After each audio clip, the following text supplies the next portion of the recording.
Halo Sobat Brimo, kemarin saya mendapatkan pertanyaan tentang apa perbedaan wasit utama dan wasit VAR.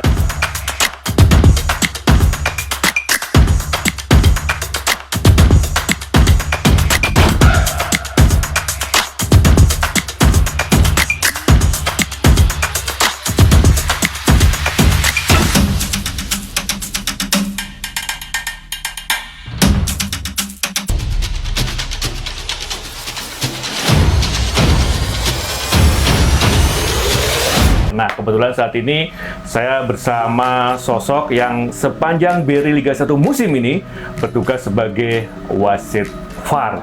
Tentu ada perbedaan yang sangat mendasar dan signifikan.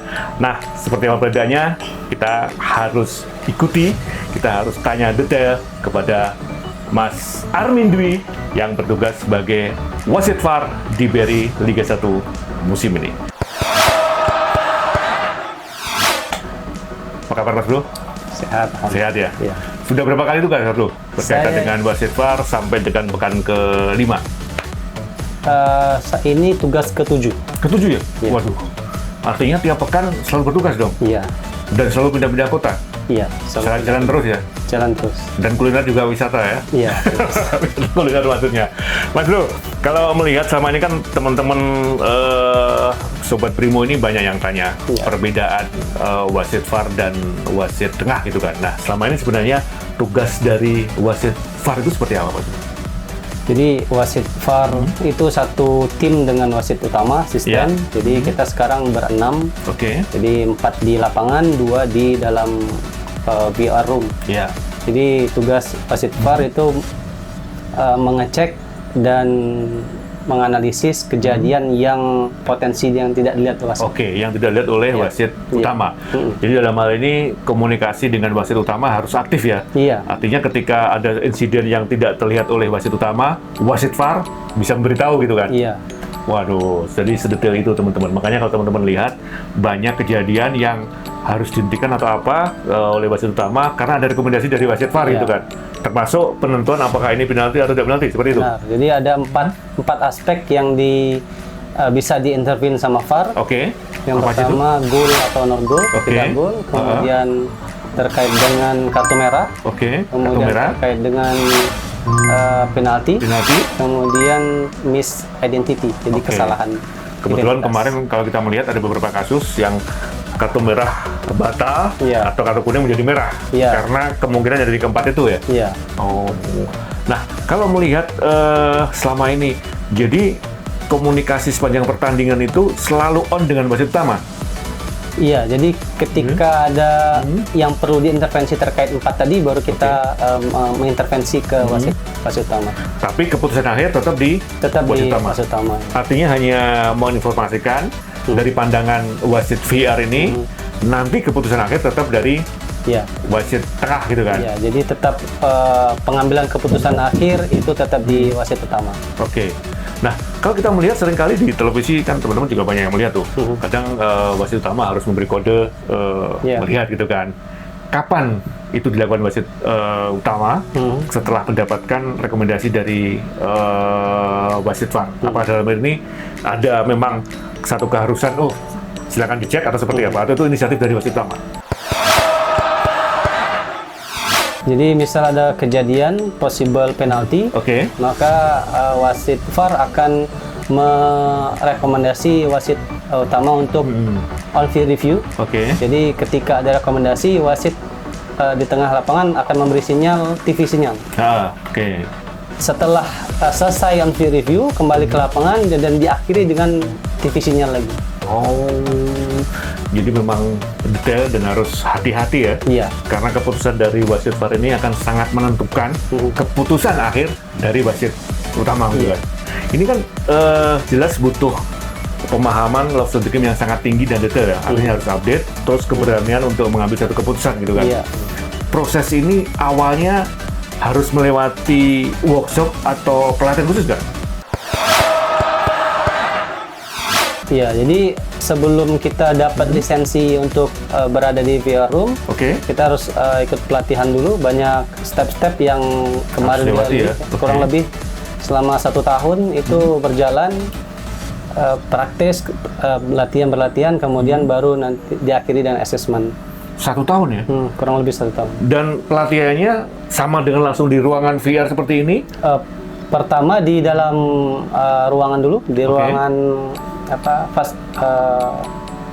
ruangan yang mirip itu ya? Yang dengan, mirip itu. Dengan perangkat yang sama dengan di forum seperti ini? Sama, kemudian baru nanti ada sesi di praktek lapangan. Apa kata-kata yang selalu diucapkan tiap pertandingan kepada wasit utama? Semacam bahasa bahasa yang wajib dipahami dari komunikasi wasit utama dengan wasit VAR. Jadi ketika ada pengecekan, selesai pengecekan bisa nothing to check. Kemudian check complete. Kalau tidak ada yang perlu dicek. Pernah nggak selamanya ada masalah alat komunikasi itu bermasalah gitu? Sejauh ini tidak ada masalah. Itu catat Sobat Brimo, sejauh ini tidak ada masalah dengan alat komunikasi. Karena memang alat komunikasi ini sangat menentukan, sehingga H-1 ya, itu sudah dicek bagaimana kondisi yang sebenarnya gitu kan. Dan juga kita memakai peralatan Vokero yang levelnya yang paling tinggi. Di FC juga pakai Vokero. Jadi meskipun kondisi stadion crowds gitu, tetap terdengar ya dari wasit utama? Sangat jelas terdengar. Dan itu sebelum pertandingan apakah dicek dulu? Iya, pasti selalu dicek. H-1 atau pada saat pertandingan? Pada saat pertandingan, H-2 jam, itu dicek, kemudian pada saat memasuki tunnel juga nanti dicek ulang. Oke. Nah, Mas Bro, ketika harus menguasai profesi ini, apakah background sebelumnya harus berkaitan dengan wasit atau ada start minimal yang harus dilewati, dipahami oleh semua teman-teman yang berprofesi sebagai wasit VAR ini? Tentunya untuk jadi wasit VAR harus wasit nasional. Wasit nasional ya? Iya, wasit nasional. Kemudian juga harus melalui pelatihan yang tadi saya sebutkan tadi. Jadi memang prosesnya harus panjang ya? Iya. Artinya ketika menempati posisi sebagai wasit VAR benar sebagai sosok yang benar-benar sudah terpilih dan terseleksi sejak awal, begitu? Benar. Oke. Jadi memang itu yang tahapan yang harus dipahami. Sebenarnya kalau berarti Mas Bro sudah terbiasa main satu pertandingan kan ya? Iya. Nah, bedanya gimana? Pressure-nya seperti apa ketika main satu pertandingan dengan wasit VAR? Jadi pressure di wasit VAR itu sebenarnya pressure terhadap diri kita sendiri. Jadi kalau untuk pressure dari luar saya rasa tidak ada. Jadi bagaimana kita melawan diri kita sendiri, mengurangi kesalahan, lebih teliti dalam mengecek suatu kejadian. Jadi lebih pada diri sendiri ya. Iya. Ini catatannya sangat menarik tentunya, karena kalau di lapangan pressure-nya luar biasa, satu stadion. Tapi kalau ini bisa aja satu Indonesia loh. Iya. Karena kalau salah berarti, apalagi kalau Sobat Brimo detail menelaah dari awal, setiap pertandingan live selalu ada disebutkan, selain susunan wasit utama juga disebutkan siapa yang bertugas sebagai wasit VAR. Dan ini kalau keputusan tepat menjadi kritis sendiri, tapi kalau salah, alamat. Risikonya hampir sama dengan wasit utama di lapangan gitu ya. Nah, sekali lagi Mas Bro. Nah, sekarang berikutnya terkait kesejahteraan nih, nggak perlu nyebut angka karena teman nggak perlu tahu. Sebenarnya dengan menekuni profesi sebagai wasit VAR ini kalah jauh nggak dibandingkan wasit utama atau so-so gitu? Kurang lebih sama. Kurang lebih sama ya? Karena proses awalnya juga sama ya? Pendidikannya, sekolahnya, apa yang harus dipahami, pressure-nya, bahkan ketika penugasan pun bagaimana harus berangkat ke lokasi itu H-1 ya atau H-2? H-2. Jadi sama dong dengan wasit utama ya? Sama, kita sama persis. Itu teman-teman, H-2 harus sudah ada di stadion, kemudian H+1 baru pulang, belum lagi kalau misalnya harus bertugas di pekan berikutnya. Terus ketemu keluarga kapan ya Mas? Jadi kalau memang jadwal padat, itu ya paling 1 hari 2 hari di rumah udah berangkat lagi. Waduh. Tapi selama ini kesejahteraan lancar kan ya? Alhamdulillah. Itu salah satu poin penting. Selain profesi ini juga sangat mahal, artinya mahal. Prosesnya dari awal sangat sulit, ada kualifikasi yang harus dipenuhi, tapi imbang dengan apa yang didapatkan oleh teman-teman Korp Wasit ini yang bertugas sebagai wasit VAR di BRI Liga 1 musim ini. Terima kasih Mas Bro. Terima kasih. Sukses selalu.